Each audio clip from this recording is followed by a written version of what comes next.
Let's go ahead and move on to a little bit more of an IDP relevant position at edge rusher. And another player that I would hope most listeners are somewhat familiar with is the most likely IDP one off the board in these drafts, which is Will Anderson, the edge out of Alabama. Go ahead and give me a quick breakdown on him. Sure, and I might be a little lower than some on this, but I got his floor somewhere between a 3 and a 4. And what this really comes down to for me when you look at IDP is this is a guy who has shown that he can be out there in all phases of the defense, run and in the pass.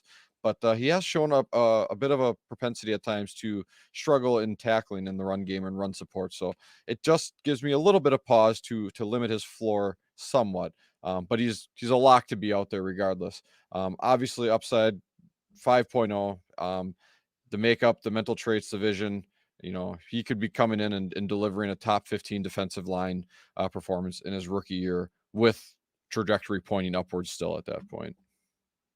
Yeah, he is a very exciting one. I'm kind of shocked at just how much mock drafts in general have fluctuated over these past couple weeks. I mean, I don't trust anything. I have no idea what's going on.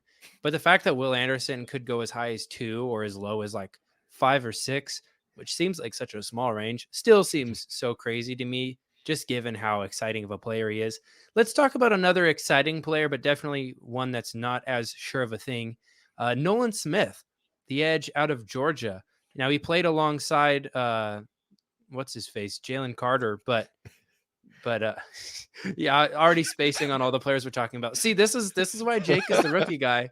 This is why Jake's the rookie guy. Nolan Smith played alongside Jalen Carter at Georgia, but obviously not quite as much of a sure thing. What did your film analysis kind of tell you about his potential breakdown? So Nolan Smith for at the floor came in at a 3 for me. Really, what it boiled down to was just some of the size and how he could potentially get washed out facing NFL level defenses. I love the way he took on blocks and was willing to really use his ability to set the edge quite well still in the run game and make plays in the backfield. So with that said, his upside is quite strong. I have it at a 4. Talking through these things out loud, I could even see it going a little bit higher at times as well. Where you're looking at, he could be a 10 plus tackles for loss and sacks type of player in a season.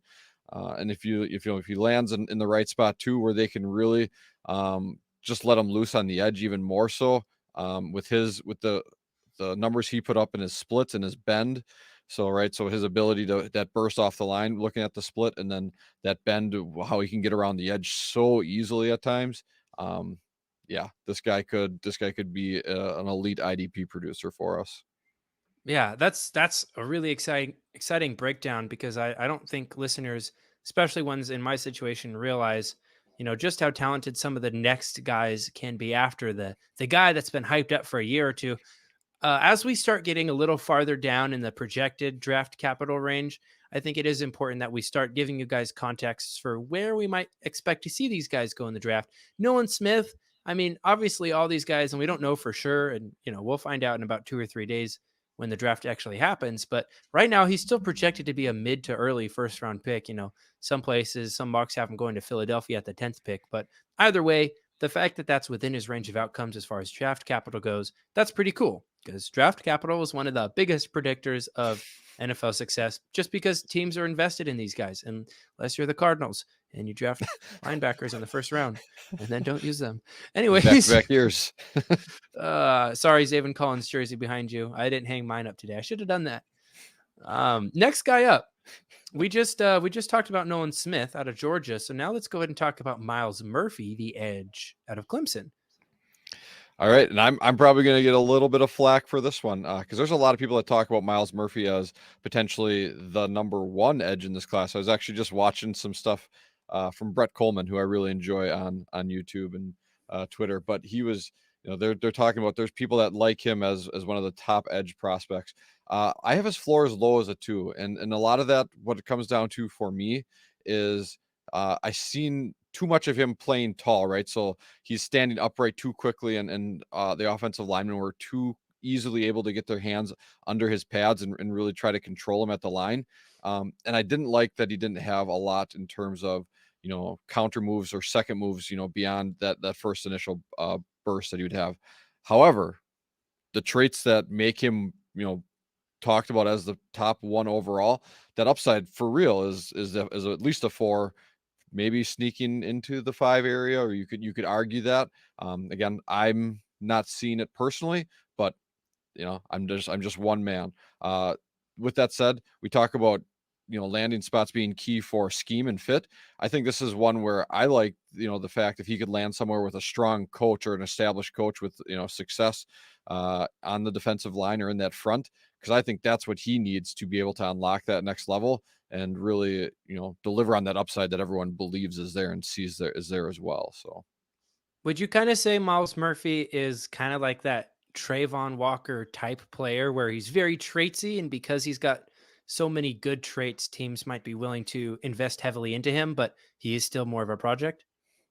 yeah, I think it's an excellent comp. I like that. See, you're delivering value too. Oh yeah, I'm so good at this, you guys. Jake, I think I'm gonna take your job now. I think this is a solo pod. Thanks for coming on. Next guy, Tyree Wilson, out of Texas Tech.